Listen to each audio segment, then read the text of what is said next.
Hi வணக்கம் friends. இது வந்து ஸ்விஃப்ட் டீசல் வேரியண்ட் கார். இதில் வந்து சஸ்பென்ஷன் வந்து கம்ப்ளைண்ட் ஆயிடுச்சு. என்ன பார்த்தீங்கன்னா, ஸ்பீட் பிரேக்கில் எல்லா இடத்துலையும் வந்து உரசுது அப்படின்னு சொல்லி தான் கொண்டு வந்தாங்க. பார்க்கும்போது இந்த வீல் கேப் இருக்குது பார்த்தீங்களா, ரொம்பவும் கம்மியாக இருந்துச்சு. ஹைட்டு கம்மி பார்த்தீங்கன்னா, இதான் ரெண்டு பக்கம் suspension, left side right side. Right சைடுக்கு லெஃப்ட் சைடுக்கு உள்ள வித்தியாசத்தை பாருங்கள்.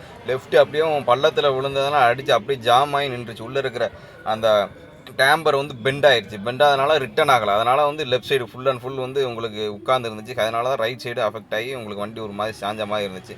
நம்ம செக் பண்ணி பார்த்து ஷாக் அப்சர்வர் வந்து கழட்டியிருக்கோம். இது புதுசுக்கும் பழசுக்கும் உள்ள வித்தியாசம் வந்து நீங்கள் பார்த்தீங்களா உங்களுக்கு வந்து ஈஸியாக தெரியும். நல்ல சோல்டிங்கில் பெரிய சோல்டிங்கில் விடும்போது வந்து இந்த மாதிரி ஆகிறதுக்கு நிறையா வகையான வாய்ப்புகள் இருக்குது. இதே மாதிரி உங்களுக்கு இந்த டைப்லேயே நீங்கள் ஓட்டிகிட்டே இருந்தீங்க, ஹைட்டு கம்மியாக இருக்குன்னா உங்களுக்கு அடியில் வந்து சம்பு சைடில் அடி விழுறதுக்கு நிறையா வாய்ப்புகள் இருக்குது. அது மாதிரி வந்து டயர் வந்து ஒன் சைடு கம்பல்சரியாக வந்து அரிச்சிடும். அது மாதிரி பிரேக் அடிக்கப்போ ரைட் லெஃப்ட் இழுக்கும். அதனால் ஷாக் அப்சர்வர் கம்ப்ளைண்ட்னா கம்பல்சரியாக பார்த்துக்கிறது ரொம்ப நல்லது.